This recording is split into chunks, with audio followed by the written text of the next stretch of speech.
plan was to basically make this a place where people could feel welcome and safe, and where they could, even if they didn't realise, they could pick up ways of growing that they could maybe use at scale at their own house. So it's not supposed to be a show garden by any means. We have a lot of weeds, as you can see, but it's supposed to be an inspiration and a one where you can kind of work with nature rather than against it. We very much do that. Occasionally nature gets the upper hand, but that's fine. It only lasts for a while.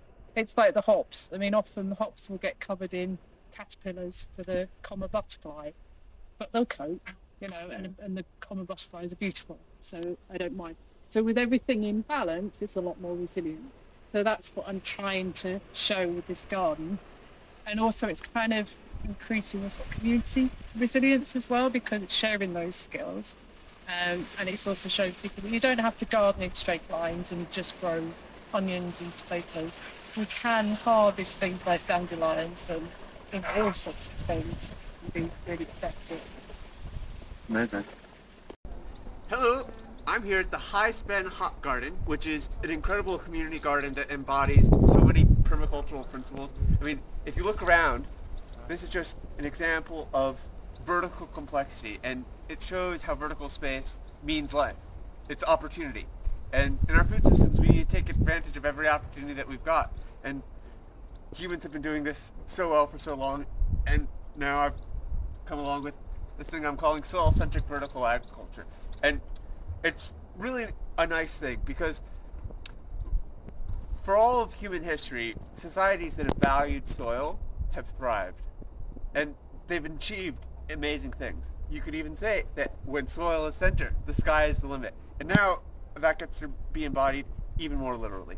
And one of the great things about this hop garden is that it's managed by people who love and know about plants deeply. And we've got some amazing medicinally valuable plants in this tower. This is one of the most diverse towers that we've planted up. So it's really, really exciting. And I'm going to give it over to our local herbalist to talk about some of the plants in here.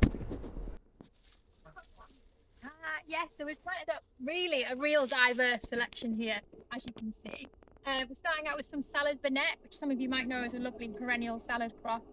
Really great and kind of rich in vitamins, not so much used medicinally anymore, but a really great kind of perennial salad crop.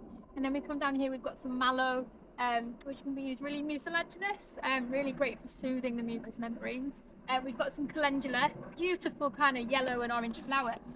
Calendula is also really great lymphatic, gets liquids and fluid and lymph movement from the body. But also just a beautiful kind of flower to brighten up when the sky's grey. Today it's not, but quite often it is up here. We've got some nasturtium, lovely kind of edible, peppery, spicy leaf.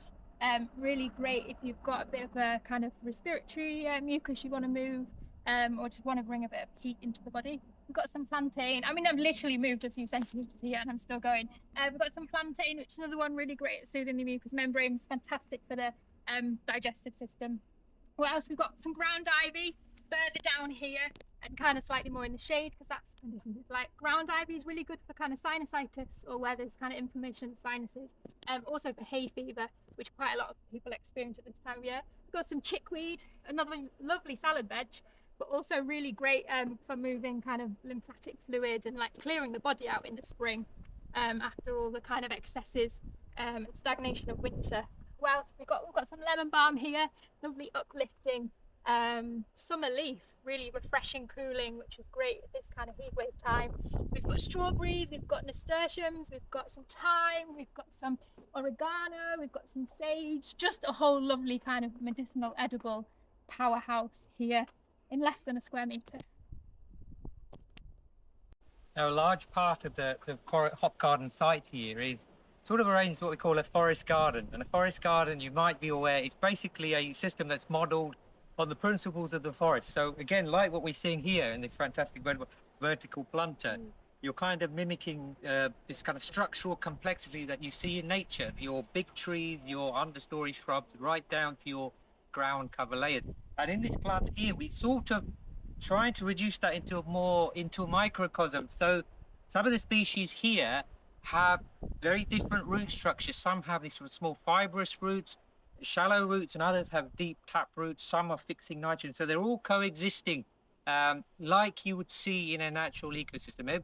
All the plants have got a little niche that they're occupying, and they're all jostling together. And then that balance might shift, but on the whole, things work themselves out. It's something that Sarah touched on earlier, that we can actually all learn as human beings to kind of cooperate, share our resources, than this model that we've been forced into, where we're all competing and fighting, and a few are getting there, somehow extracting a vast amount of resources at the expense of the great many. So in a way, forest gardening, medicinal planters, community gardens are the future.